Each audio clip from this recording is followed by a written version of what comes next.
할렐루야. 여러분 사랑하고 축복합니다. 오늘 2부 예배 나오신 여러분들 환영합니다. 우리 1층과 또한 2층에 그리고 소예배실에서 찬양대석에서 또한 온라인으로 함께 예배하는 여러분들 모두에게 2022년 새해 이 신년 예배 때 부어주시는 하나님의 은혜가 충만할 수 있기를 주님의 이름으로 거듭 축복을 드립니다. 아멘.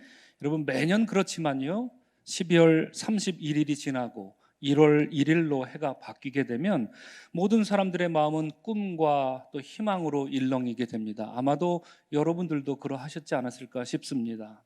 또한 우리 그리스도인들은 오늘처럼 매년 첫 주 주일을 신년 예배로 한 해를 조감하고 다짐하게 될 때면 주님께서 베풀어 주실 은혜를 사모하면서 벅찬 기대감을 갖게 되곤 합니다. 우리도 그런 소망을 품고 주님의 은혜를 사모하게 되지요. 그런데 오늘 이 시간에는 조금 다른 이야기를 여러분들과 나누고자 합니다. 왜냐하면요, 교계에서 2022년을 맞이하면서 어두운 전망을 내놓고 있기 때문입니다. 특별히 지난 2021년 9월에 몇 달 전이죠, 발표한 조사에 따르면 한국 교회의 교세 감소가 아주 심각한 수준이라고 합니다. 물론 여러분, 교회 성장이 둔화되고 교회 성도가 감소한 것은 어제 오늘 일이 아닙니다. 새삼스러운 일이 아니었습니다. 이미 오래전 일입니다. 제 기억으로는 1990년대 중반부터 그랬습니다. 당시에 학자들은 말하기를 1980년대까지는 어디든 십자가만 세우면 저절로 교회가 부흥했던 시대였지만 이제는 세상이 달라지고 있습니다. 이렇게 교회 성장 학자들이 말했던, 호소했던 그런 기억이 납니다. 그래서 1990년대 들어서 오늘날까지 교회 인구는 지속적으로 감소하고 있습니다. 최근 들어 교인 수가 가장 많이 감소한 교단이 예수교 장로의 합동측이라고 하는데요, 전년 대비 1년 사이입니다. 17만 명이 줄었다고 합니다. 예수교 장로의 통합측 1년 사이에 11만 명이 줄었다고 합니다. 그리고 우리 감리교회는 어떨까요? 1년 사이에 7만 명이 줄었다고 합니다. 이런 현상은 비단 우리 한국 교회만의 문제는 아닌 것 같습니다. 미국의 조사 전문 기관인 갤럽의 발표에 따르면 지난 20년 사이에 미국 교회 교세도 20%나 급감하고 있다는 통계를 보고 있습니다. 여러분, 이처럼 오늘날 교회 부흥의 전망은 어둡기만 합니다. 그래서 앞서 말씀드린 20년 전 학자들은 이제 세상이 달라지고 있습니다. 우리가 이제 어떤 세상을 만날 줄 모릅니다. 이렇게 하면서 다소 모호한 평가를 하고 있다면, 최근 학자들은 교회는 이미 쇠락의 길로 접었습니다. 이렇게 대놓고 평가하기를 주저하지 않습니다. 그러면 우리는 묻게 됩니다. 그럼 왜 교회가 이처럼 쇠락의 길로 접어들었을까요? 그 이유는 무엇일까요? 이렇게 묻게 되지요. 그래서 지난 2019년 CBS 기독교 방송국에서 기독교 인구가 감소하는 이유는 무엇이라 생각하십니까? 이런 설문조사를 한 적이 있습니다. 그때 그 조사에서 61.1%, 61.6%로 압도적인 1위를 차지한 대답이 있었습니다. 그게 뭐냐면요, 교회 세습을 비롯해서 교회의 이미지가 실추되었기 때문이라는 대답이 61.6%였습니다. 이것 외에 여러분, 교회를 향한 아주 신랄하고도 거친 비판의 소리가 많았는데요, 차마 그 얘기를 여러분들에게 이 설교 시간에 소개해 드리기가 민망할 정도입니다. 여러분, 그러면 우리 교회는, 우리 서강교회는, 그리고 우리 한국교회는 어디로 가야 하겠습니까? 어떻게 해야 실추된 교회 이미지를 바로 세울 수 있겠습니까? 어떻게 해야 주님의 몸된 교회들이 다시금 부흥의 물꼬를 틀 수 있겠습니까? 참 쉽지 않은 이러한 물음에 교계는 다각도로 해답을 모색하고 있습니다. 세상이 어떻게 달라지고 있는지 외부적인 요인에 대해서 면밀하게 조사하고 연구하고 공부하고 있는 중입니다. 그런 노력들을 게을리하지 말아야 하는 것과 더불어서 저는 오늘 하나님께서 우리에게 주신 말씀 요한복음을 통해서 우리들의 신앙생활은 어떤지 한번 점검해 보고자 합니다. 우리들의 신앙에 혹시 이런 외부적인 요인보다도 더 시급한 문제가 있는 건 아닌지, 말씀을 준비하는 내내 저 자신에게도 물으면서 이 말씀을 들고 오늘 섰습니다. 오늘 우리가 함께 읽은 말씀은 요한복음 1장, 곧 요한복음의 서론 부분입니다. 1장 1절부터 예수님을 향한 아주 위대하고 놀랍고 절절한 믿음의 고백으로 시작하고 있습니다. 학자들은 요한복음 1장을 그리스도에 대한 가장 아름다운 찬가이자 그리스도를 향한 한편의 위대한 시, 이렇게 말합니다. 그래서 어떤 영어 성경에 보면 우리의 한글 성경에는 이렇게 글처럼 쭉 이렇게 문장이 되어 있지만요, 어떤 영어 성경은 이 요한복음 1장을 시처럼 행과 연을 갖춰서 이렇게 배열한 영어 성경들도 더러 있습니다. 오늘 본문 요한복음이 분명히 말해주는 것처럼 우리 주님은 이 세상의 빛으로 오셨습니다. 그리고 마태복음 4장에서 예수님께서는 그 제자들에게 너희는 세상의 빛이라 이렇게 말씀하시면서 등불이란 숨겨놓는 법이 없다. 등불은 위에서 비추어 방 안을 환하게 만들어야 한다 가르쳐 주셨습니다. 제자들에게 하신 말씀입니다. 너희들은 등불이다. 숨어 있지 말아라. 세상을 비춰라. 이것이 예수께서 제자들에게 주신 말씀이었습니다. 그래서 어떤 학자는 예수님을 믿는 것은 빛을 믿는 것과 같은 말이라고도 했습니다. 빛 대신 주님을 믿는 사람들은 그 빛을 받아 전하는 사람들이기 때문에 그렇습니다. 여러분, 오늘 본문이 소개하는 그런 빛 대신 주님을 믿는다는 것만으로도 우리의 마음은 참으로 벅차오르기 그지없습니다. 우리가 어떻게 하나님의 아들을 믿을 수 있단 말입니까? 어떻게 말씀이신 그분을 믿을 수 있단 말입니까? 참으로 마음이 벅차오르기만 합니다. 우리가 이런 분을 주님으로 모신다는 것은 그야말로 하나님의 은혜라고 밖에는 설명이 되지가 않습니다. 그런데 오늘 본문을 읽으면서 우리가 주목해야 할 것이 몇 가지 있습니다. 그 중에 저는 세 가지만 붙들고 왔습니다. 첫째로, 여러분, 요한복음 1장에서는요, 요한복음은 우리 주님의 이름을 함부로 소개하지 않는다 하는 것입니다. 우리 주님의 이름을 아주 소중하게 여기고 있다는 것을 요한복음 1장을 읽을 때마다 느끼게 됩니다. 무슨 말씀이냐면요, 여러분, 신약 성경에서 보통 예수님에 대해서 소개하면 이분은 예수님입니다 하고 그 예수님이 어떤지, 예수님은 이렇습니다 라고 소개하고 있는데, 그런데 오늘 본문은 전혀 그렇지가 않았습니다. 여러분, 혹시 기억하십니까?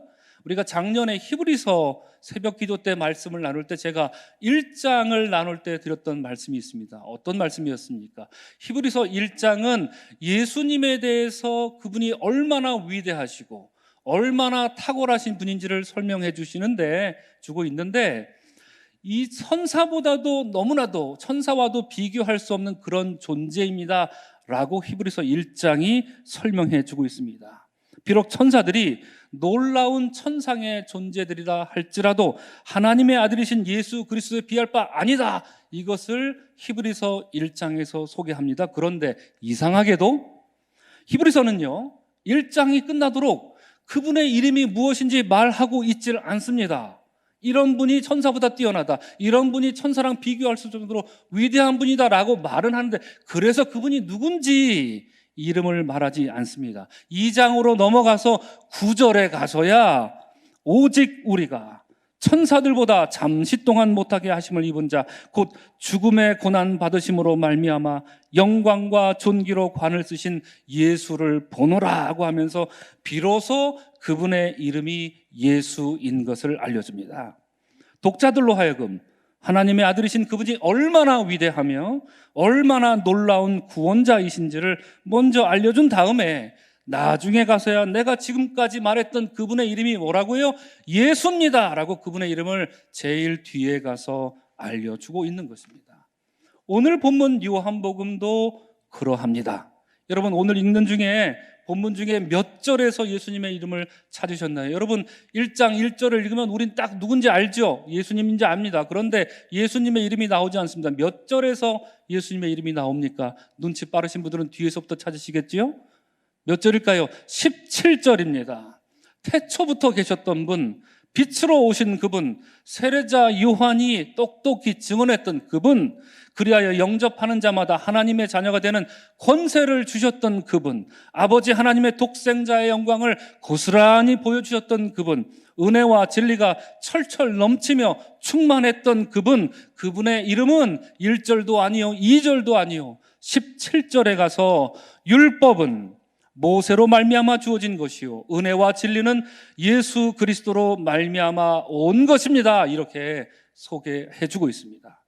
이처럼 요한복음도요, 그처럼 소중하고 그처럼 위대한 이 예수님의 이름을 앞세우지 않습니다.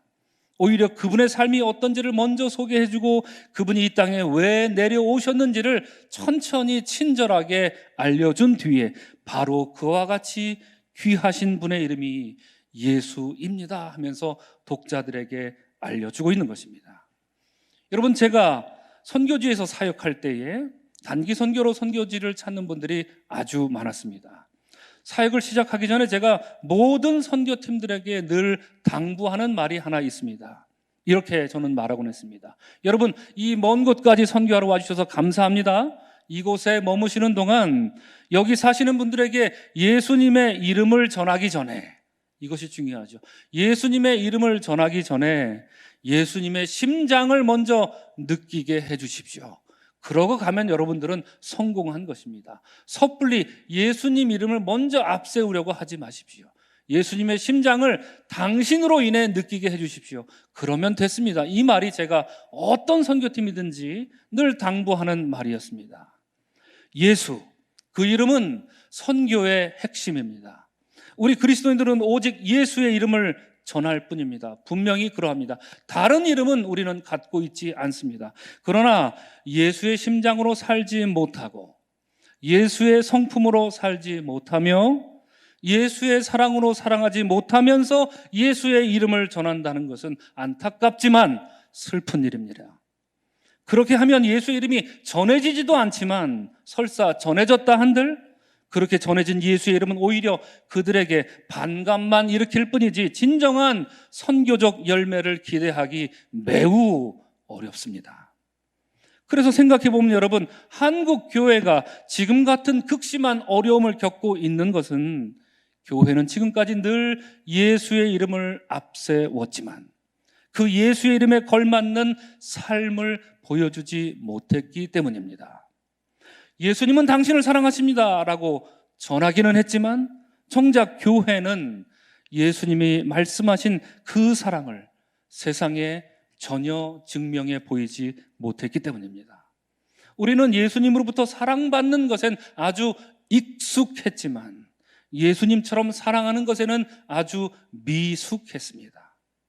이런 점에서 우리는 두 번째 오늘 본문 5절 말씀을 우리를 향한 하나님의 말씀으로 받아야 합니다. 우리 한번 찾으시고 다 같이 함께 읽겠습니다. 5절입니다. 빛이 어둠에 비치되 어둠이 깨닫지 못하더라. 다시 한번 읽겠습니다. 빛이 어둠에 비치되 어둠이 깨닫지 못하더라. 아멘. 여러분, 우리는 지금까지 이 구절을 어떻게 이해하고 있었습니까? 이 구절을 잠시 겸손한 마음으로 곱씹어 보면 좋겠습니다. 이 구절이 나를 향한 말씀으로 한번 우리가 곱씹어 보면 좋겠습니다. 이 말씀은 얼핏 보면 쉬운 말씀 같지만 깊이 묵상할수록 우리를 당혹해 만듭니다. 우리를 곤혹스럽게 만듭니다. 초대교회 영성가들도요, 이 말씀, 요한복음 1장 5절 이 말씀과 평생 씨름했던 역사들이 있습니다. 빛으로 오신 그리스도를 내가 믿고 있는데 그들은 찾았습니다. 왜 나는 그럼 내 안에 이처럼 어두움을 고스란히 담고 있는가? 그것을 발견하며 깜짝 놀라며 신음했던 초대교회 영성가들이 있었단 말입니다. 오늘날 목사님들이 가장 사랑하는 기독교 저술가 중에 유진 피터슨 목사님이 계시지요. 그 목사님은 일전에 말씀하셨습니다. 성경은 우리 삶의 가장 위안이 되는 책이지만 우리를 가장 쩔쩔매게 만드는 책이어야 합니다. 이렇게 말한 적이 있습니다. 여러분, 지금까지 우리는 성경을 어떻게 읽어왔습니까? 성경 말씀을 읽으면 꿀보다도 단 위로의 말씀, 소망의 말씀, 은혜의 말씀으로만 읽어오셨습니까? 아니면 성경을 읽을 때마다 쩔쩔매고 뜨끔하고 가슴이 타들어가고 그런 애통하는 마음으로 우리는 얼마나 성경을 읽어왔습니까? 요즘 피터슨 목사님은 말합니다. 가장 위안이 되는 책이 맞지요. 그렇습니다. 우리에게 구원을 가져다 준 책이 성경이니까요. 그런데 우리는 과연 성경을 읽으면서 어쩔 줄을 몰라 찔려서 슬퍼서 아파서 쩔쩔매 본 적이 있으십니까? 이것을 우리에게 묻고 있는데요. 이런 점에서 오늘 본문 요한복음 1장 5절은 우리를 당혹스럽게 만들고 우리를 쩔쩔매게 만드는 본문이 아닐 수 없습니다. 여러분, 우리의 영혼은 그리스도의 빛을 받아 환히 빛나고 있습니까? 여러분들의 영혼은 그리스도의 빛을 받아 환히 빛나고 있습니까? 아니면 어둡고 그늘진 모습이 여전히 있습니까? 어떠하신가요? 여러분, 캄캄한 곳에 촛불을 켜면 주변이 환해져야 합니다. 그것이 당연한 일입니다. 그것이 정상입니다. 지금 빛을 켰으니 우리가 지금 환한 곳에서 예배를 드리고 있는 것이지요. 그런데 오늘 본문은 완곡하게 말하기를 어둠에 빛을 비추었지만 어둠이 그 빛을 깨닫지 못했다고 합니다. 이게 무슨 일이란 말입니까? 빛을 비추어도 여전히 어둡다는 뭔가 정상적이지 않은 일이 일어나고 있다는 얘기입니다. 그래서 저는요, 이 말씀 어둠이 빛을 깨닫지 못했다는 이 말을 어둠이 빛을 거부했다는 말로 읽게 됩니다. 빛은 자연스럽습니다. 빛은 어둠을 밝히는 속성입니다. 그러지 않을 수 없는 게 빛입니다.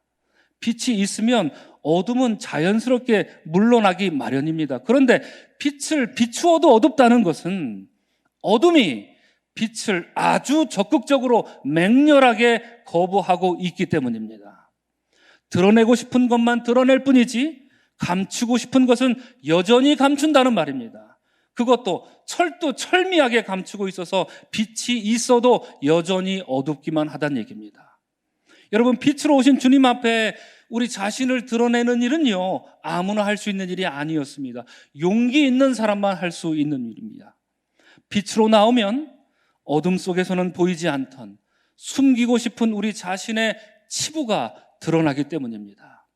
우리들이 지금껏 살면서 상처로 일그러진 우리의 마음과 참을 수 없는 분노의 마음들, 이러한 것들이 낱낱이 보여집니다. 빛으로 나오면 말이죠. 그것이 두렵습니다.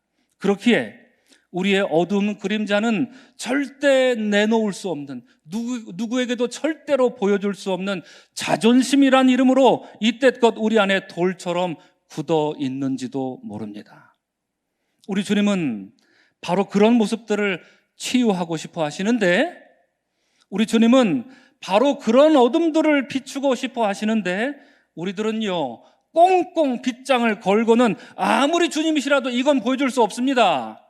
아무리 주님이시라도 이건 건드리지 마십시오. 어디다 빛을 비추십니까? 함부로 비추지 마십시오. 제 발이나 비추십시오. 제 얼굴에는 비추지 마십시오 하고 고집 부리고 있는 모습이 오늘날 한국 교회의 모습은 아닐까 싶은 것입니다.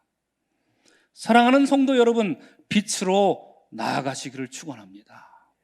빛을 정말이지 깨달으시기를 축원합니다. 주님께조차 숨기고 싶은 우리의 마음이 그 빛 아래에 홀로 설 때에 주님은 그 영혼을 빛으로 충만히 채워주시리라 믿습니다. 그리고 세상을 향한 빛으로 또한 소금으로 우리를 이끌어 주시리라 믿습니다. 이런 점에서 여러분, 마지막 세 번째로 저는 오늘 본문 7절에서 언급하는 세례자 요한에 대해서 주목하고자 합니다. 성경은 세례자 요한을 이렇게 소개합니다. 그 빛에 대해서 증언하러 왔고 모든 사람이 자기로 말미암아 믿게 하려 했다. 이런 인물로 세례자 요한을 소개합니다. 그는 그리스도께서 오실 길을 준비하며 그 빛을 충실히 전했던 사람이었습니다. 사람들은요, 그가 하는 말을 그대로 믿었습니다. 곧대로 믿었습니다. 그의 말에 추호도 의심하는 사람이 없었습니다. 오히려 누가복음에 보면요, 사람들은 생각하기로 혹시 저 사람 그리스도가 온다고 얘기하는데 저 사람이 그리스도 아니야? 이렇게 착각할 정도로 완벽하게 빛을 받았고 완벽하게 빛을 전했던 사람이 세례자 요한이었습니다. 세례자 요한의 삶은 그리스도의 빛에 합한 사람이었던 것입니다. 오늘날 복음주의 계열에서 가장 영향력 있는 크리스토퍼 라이트라고 하는 선교학자가 있는데요. 그분은 이렇게 말한 적이 있습니다. 그리스도인들의 과제는 세상에서 살아계신 하나님을 대표하고 세상 사람들로 하여금 살아계신 하나님을 인정하도록 만드는 것입니다. 그리스도의 제자들은 눈에 잘 보이는 매력적인 빛을 비추어야 합니다. 이런 말을 하였습니다. 사랑하는 성도 여러분, 저는 이 선교학자의 말에 100% 공감합니다. 성경은 우리에게 이렇게 살라 말해주고 있기 때문입니다. 여러분, 우리들은요, 여기서 감이란 말을 붙일 수밖에 없는데요. 우리들은요, 감히 하나님을 대표하는 사람들인 것을 기억하시기를 바랍니다. 여러분들은 하나님을 대표하시는 분들인 것을 기억하시기를 바랍니다. 이 예배를 마치고 나가면 예수님을 대표하는 사람으로 저 세상에 우리가 나간다는 것을 잊지 마시기를 바랍니다. 세상 사람들은 예수님이 누군지 궁금할 때 여러분들을 쳐다볼 것입니다. 여러분들을 떠올릴 것입니다. 만약에 우리가 이기적이면 세상 사람들은 말할 것입니다. 예수는 이기적이구나. 우리가 인내심이 없고 성마른 기절을 그대로 안고 살고 있다면 세상 사람들은 말할 것입니다. 아, 예수는 사람을 변화시키지 못하는구나. 우리가 세상 사람들보다도 의롭지도 못하고요, 세상만도 못한 윤리의식으로 살아가고자 한다면 사람들은 말할 것입니다. 그런데 왜 교회를 가야 합니까? 라고 말이지요. 여러분, 어쩌면 교회가 쇠락하고 있는 것은 이러한 이유 때문이 아닐까요? 외부적인 어떤 요인을 찾고 있지만 그보다도 우리 내면에 더 심각하고 시급한 문제가 있는 것은 아니겠습니까? 교회가 사람들에게 교회 다닐 이유를 주지 못하기 때문이라는 것입니다. 사랑하는 성도 여러분, 2022년을 맞아서 오늘 우리 서강교회는 선교 120주년을 맞이합니다. 이에 걸맞게 이제 눈을 들어 희어진 밭을 보라는 표현을 바탕으로 우리는 선교하는 교회로 거듭나야 합니다. 이를 위해서 여러분, 첫째로 예수님의 이름을 더욱 소중히 여기는 여러분과 제가 되기를 축원합니다. 그분의 이름이 드높여질 수 있도록 우리 삶의 자세를, 우리 마음을 좀 낮추기를 주의 이름으로 축원을 드립니다. 둘째로 여러분 안에 남아있는 어둠의 찌꺼기들을 외면하지 마십시오. 주님의 빛을 선택적으로만 받는 게 아니라 그 빛이 여러분 내면 구석구석을 비출 수 있는 2022년이 되기를 주의 이름으로 축복을 드립니다. 마지막으로 세 번째로 여러분, 이 예배를 마치고 나갈 때 기억하십시오. 여러분들은 예수 그리스도의 대표 선수가 되는 것입니다. 여러분들이 예수님을 대표할 것입니다. 사람들은 여러분들을 보고 예수님이 누군지 알게 될 것이란 말입니다. 그래서 나희덕 시인은 이렇게 노래한 적이 있습니다. 길을 잃어보지 않은 사람은 모르리라. 터덜거리며 걸어간 길 끝에 멀리서 밝혀져 오는 불빛의 따뜻함을, 막무가내의 어둠 속에서 누군가 맞잡을 손이 있다는 것이 인간에 대한 얼마나 새로운 발견인지, 이렇게 노래한 적이 있습니다. 사랑하는 성도 여러분, 저 세상에는요, 길을 잃어버린 수많은 사람들이 방황하며 서 있습니다. 다급하고도 막막한 심정으로 빛은 도대체 어디에 있습니까? 이렇게 찾고 있는 사람들, 그러면서 터덜거리며 걸어가는 사람들이 참 많습니다. 그런 저들에게 우리들 각자는, 그리고 우리 서강교회는, 그리고 우리 한국교회는 따뜻한 불빛으로 비춰져야 합니다. 그 어둠 속에 있는 사람들에게 우리가 따뜻한 손을 내밀 수 있어야 합니다. 주님은 우리 각 사람에게 생명의 빛으로 오셨고 우리에게 그 빛과 온기를 나누어 주라 명령하셨기 때문입니다.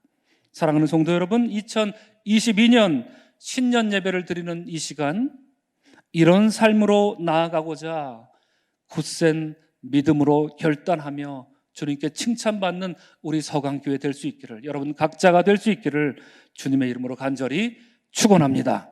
아멘. 기도하겠습니다. 우리의 각 사람에게 빛을 비춰주신 주님, 그것은 구원의 빛이었습니다. 우리는 자격이 되지 않는데 우리에게 찾아와 주셨고 그 빛이 우리의 어두운 마음을 비추어 주었습니다. 주님, 그러나 때때로 돌이켜보니 우리가 선택적으로 주님의 빛을 받았던 것은 아닌지, 그리하여 우리 안은 여전히 어둡기만 하고 여전히 그늘진 상태로 살아가고 있는 것은 아닌지 이 시간 고백합니다.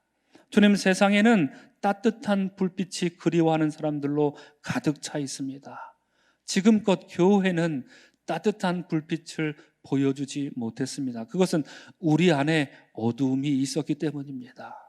주여, 우리 각 사람, 우리 사랑하는 성도들의 영혼을 밝히 비춰주시어 우리가 주님의 그 빛 가운데로 나오는데 주저하지 않게 하시고, 그로 말미암아 저 세상에 터덜거리며 걸어가는 사람들이 그들의 발길을 우리 서강교회와 한국교회로 돌릴 수 있는 일이 많이 일어날 수 있도록 주여 허락하여 주시옵소서. 감사하고 축복하며 예수님의 이름으로 기도합니다. 아멘.